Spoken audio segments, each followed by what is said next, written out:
Hello everyone. So leading up to our very first CADvent day, which will be tomorrow in the drawing release, I thought I'd just cover some basic on-shape navigation and some stuff just to help you get started for those of you that are newer. First thing to cover is navigation. So on-shape, especially when you're new, can be a little intimidating, but I'm going to show you guys how to use basic navigation tools. So for rotation, it's going to be a right mouse button. You're going to click and hold it and drag it.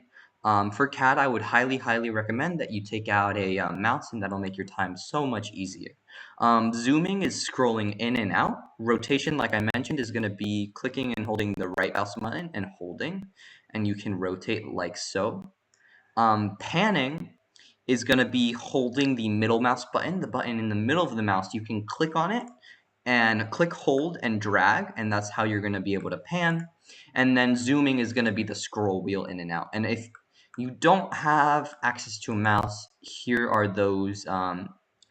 You can control and right mouse with a touchpad to do that, but again, just would highly recommend zoom in and out, but would highly recommend that you use the mouse. Navigation, a couple important things to note.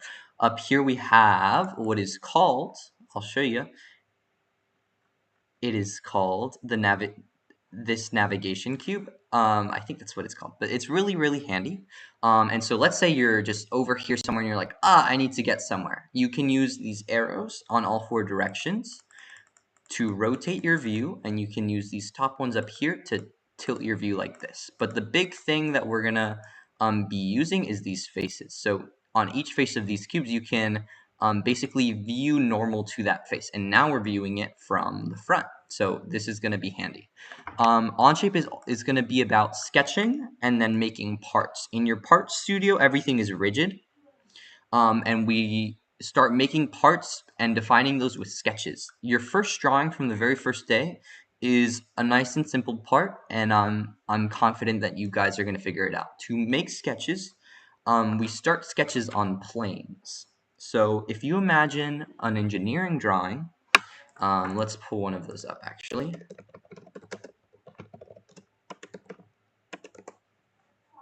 If you imagine an engineering drawing that has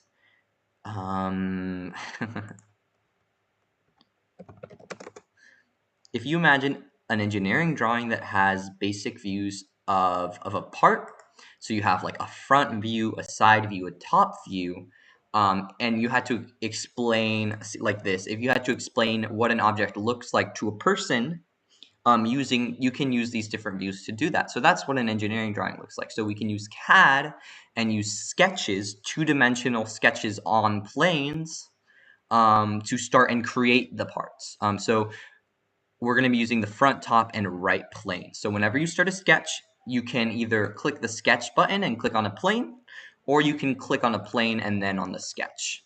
And once you're in a sketch, you'll be able to see up here, and you'll see all these sketch tools on the top. These are constraints, and Ellie has a wonderful video on constraints and what they do, and I'll send the link to that. But just to get started, I'm going to show you guys how to make a rectangle, a center rectangle. We're going to make a rectangle, and then extrude it, just so you guys see what that looks like.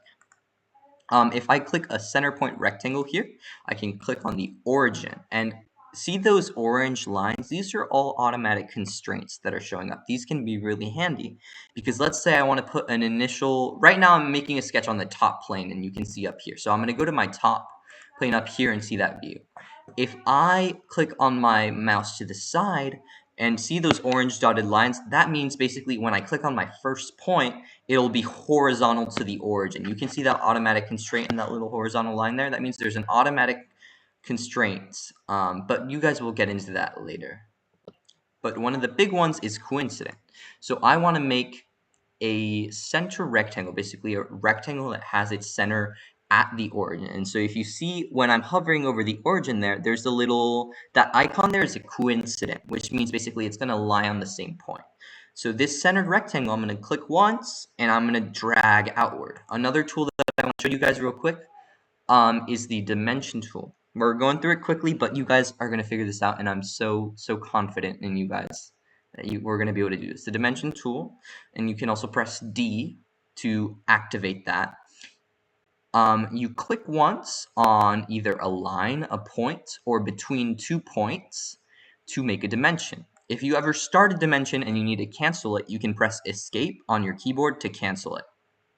But I'm just going to dimension this really quickly. I'm going to dimension this to be an inch. So I click once on the line, click once outside it, and I can just type, I'm going to do 1 inch. And now I zoom in a bit. And now what I'm going to do is this line has its length defined. And now you see these lines, these are black and solid because they're constrained in place. And what's blue basically is not defined. So if something, at the end of the day, you're going to want your sketch to be fully defined. You shouldn't see any blue.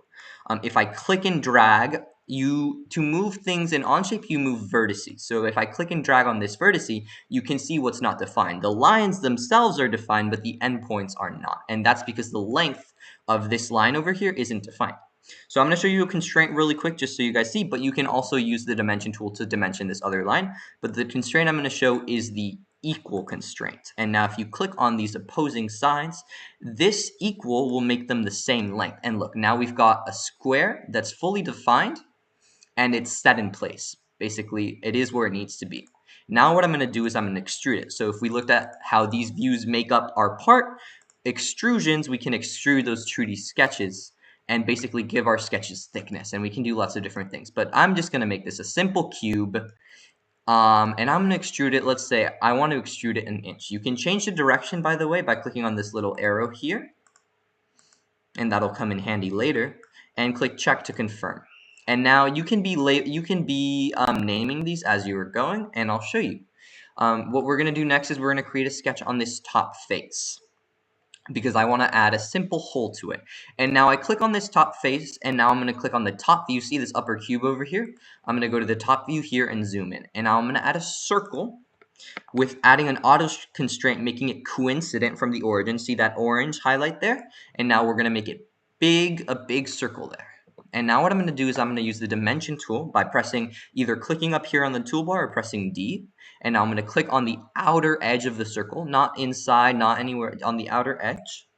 Click once, move my cursor outward or inward, but I'm going to move it outward, and click again. And now I'm going to set this to be, let's say, 1/4 of an inch. So you can type 0.25, or you can also do 1 divided by 4, and that will be 1/4 inch.